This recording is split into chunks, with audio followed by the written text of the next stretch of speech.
Hello guys, magandang tanghali. Tayo magluto ng corn beef at saka repolyo gulay.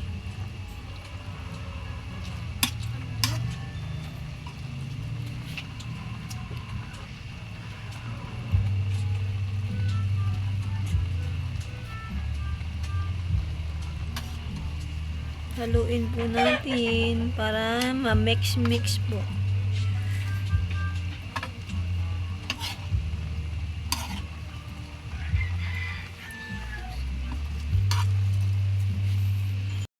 Guys, luto na po. Ito na po yung lutong ulam na gulay na may corn beef.